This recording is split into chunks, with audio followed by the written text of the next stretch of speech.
कृष्णा, राधे राधे।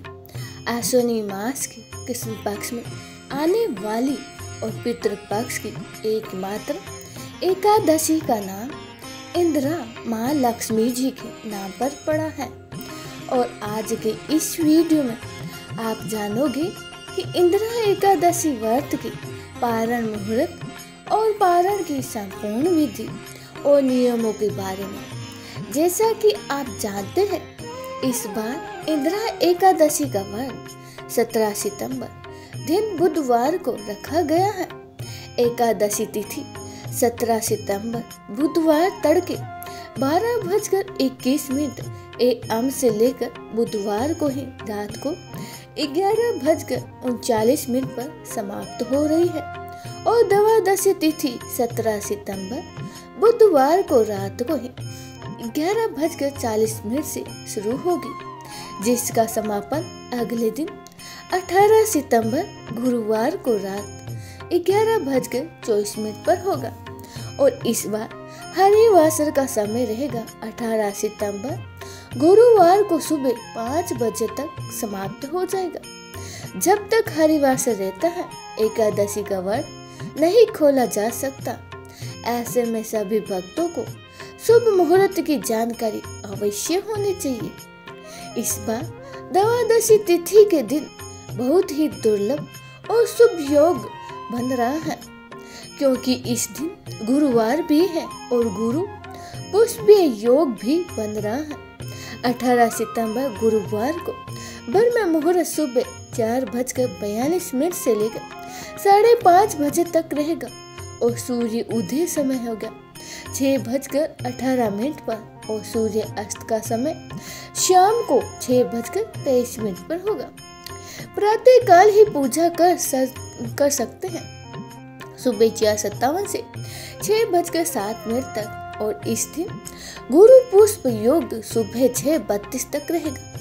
शिव योग रात को 9:37 तक रहेगा। बाद में सिद्ध योग प्रारंभ हो जाएगा। तो इस बार सर्वत्र सिद्धि योग और पुष्प गुरु पुष्प योग में आप यदि कोई खास उपाय करें, पूजा पाठ करेंगे या कोई दान देंगे, तो उसका अनंत गुना फल आपको प्राप्त होगा।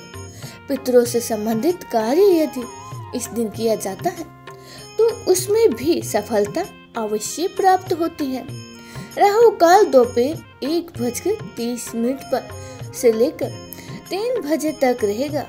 और जिन भी भक्तों ने इस बार एकादशी का उपवास रखा है, उन्हें व्रत का पारण करना होगा, यानी एकादशी का उपवास खोलना होगा। 18 सितंबर गुरुवार को सुबह 6:18 से लेकर 8:30 बजे तक के बीच में। इस समय ही आप यदि व्रत खोल लें तो बहुत ही ज्यादा अच्छा होगा।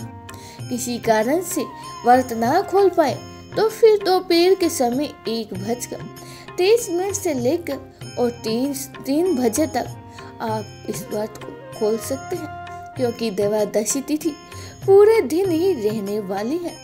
शास्त्रों में कहा गया है कि इंदिरा एकादशी व्रत से प्राप्त पुण्य यदि पितरों को अर्पित कर दिया जाए, तो वे नरक बंधन से मुक्त होकर विष्णु लोक को प्राप्त होते हैं।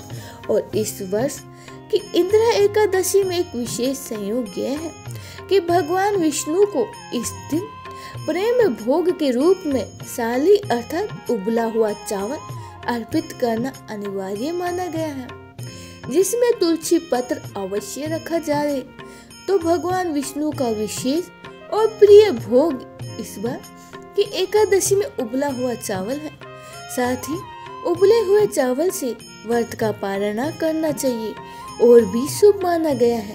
हालांकि इस बार गुरुवार का दिन द्वादशी तिथि को पड़ रहा है।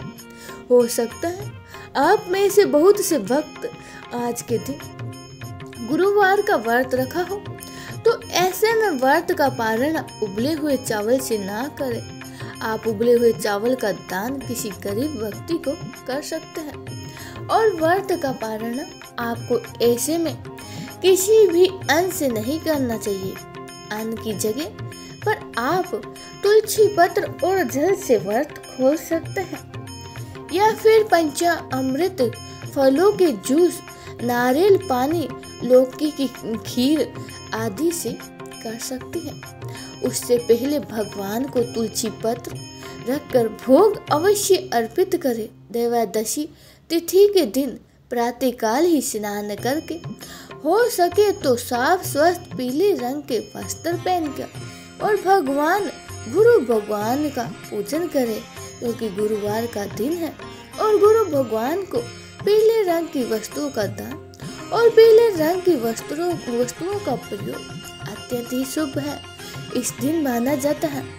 अब हाथ में जल, पुष्प, अक्षत लेकर संकल्प करें कि आज मैं अब आपको अपना नाम, अपने कुल और अपने गोत्र का नाम बोलकर कहना है कि अपने पितरों की तृप्ति और मोक्ष के लिए तथा श्री विष्णु की कृपा प्राप्ति हेतु इंद्रा एकादशी व्रत का पारणा करने जा रहा हूँ या जा रही हूँ और अपने द्वारा रखे गए व्रत का पुण्य मैं अपने पितरों को अर्पित करती हूँ या करता हूँ और संकल्प करके जल को भूमि पर छोड़ दीजिए।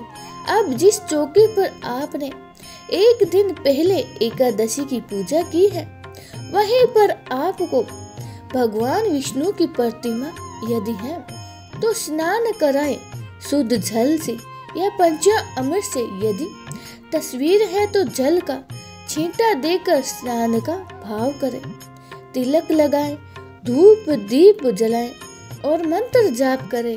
मंत्र है ओम नमो भगवते वासुदेवाय या हरे कृष्ण महामंत्र का जाप आप कर सकते हैं।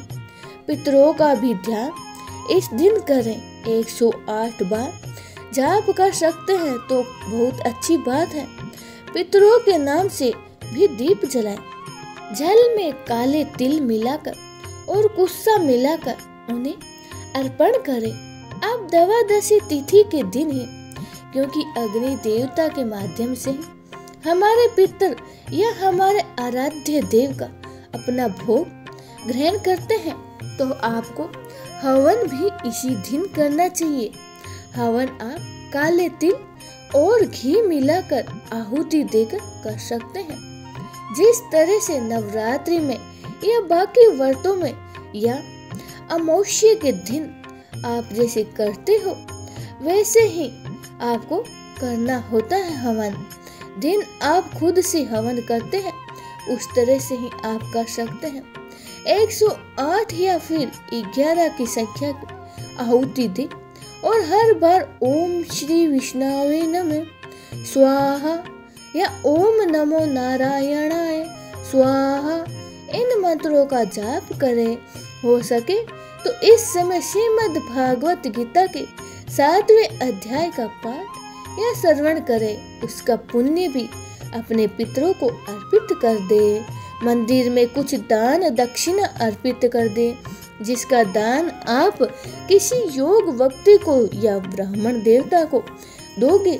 स्वयं ही व्रत का पारणा करने से पहले गौ मातों को हरा चारा खिलाएं और गौशाला में हरे चारे का दान करें या दक्षिणा दे। कुत्ते को रोटी खिलाएं, कौवे को आप भोजन कर रखें, चींटियों को आटा और चीनी मिलाकर डालें। पीपल देवता के नीचे जल और अन्न या फिर फल और मिठाई अर्पित करें। इसके अलावा आज के ही दिन गुरुवार के दिन केले के पेड़ का पूजन करें और केले के पेड़ की जड़ में गुड़ और चने की दाल अर्पित करें और जल भी अर्पण करें। इस दिन और इन उपायों से आपका व्रत पूर्ण माना जाता है और पितरों की आत्मा को भी तृप्ति और मोक्ष की प्राप्ति होती है। इस प्रकार से पूजा करने के बाद अपने दाहिने हाथ में तुलसी का पत्ता और जल रखकर यह पंचामृत ग्रहण करके आपको अपना उपवास खोल लेना चाहिए।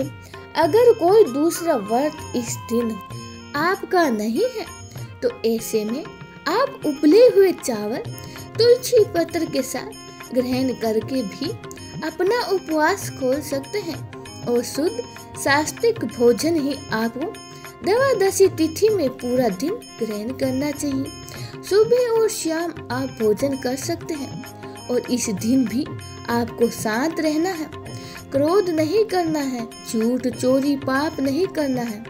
अपने द्वार पर आए हुए किसी भी याचक को खाली हाथ नहीं लौटाना है, किसी भी तरह की जीव हिस्सा नहीं करनी है। इस प्रकार से करने वाले का एकादशी व्रत पूर्ण माना जाता है। और गौ माता की पूजा करने के लिए गोधूली का मुहूर्त का समय सबसे उत्तम माना जाता है। गोधूली के समय आप गाय के खुर के नीचे से मिट्टी लगाकर अपने माथे पर तिलक करें तो 33 कोटि देवी देवता का आशीर्वाद भी प्राप्त हो जाता है। इस दिन गौ सेवा का संकल्प भी लिया जा सकता है, क्योंकि एकादशी के दिन तुलसी जी में जल अर्पित नहीं किया जाता। इसीलिए सुबह पूजा करने के बाद तुलसी जी में 1 लोटा जल अर्पित करें, धूप दीप जलाए, तुलसी माता को भी भोग प्रसाद अर्पित करें और ओम श्री तुलसी नमः मंत्र का जाप करें और श्री चालीसा का पाठ करें और फिर आप अपनी दिनचर्या को अपना सकते हैं। ये थी आज की वीडियो। उम्मीद है जानकारी आपको पसंद आई होगी। वीडियो अच्छी लगी हो तो प्लीज लाइक करें, कमेंट बॉक्स में हरे कृष्णा जरूर लिखें। जय श्री कृष्णा, राधे राधे।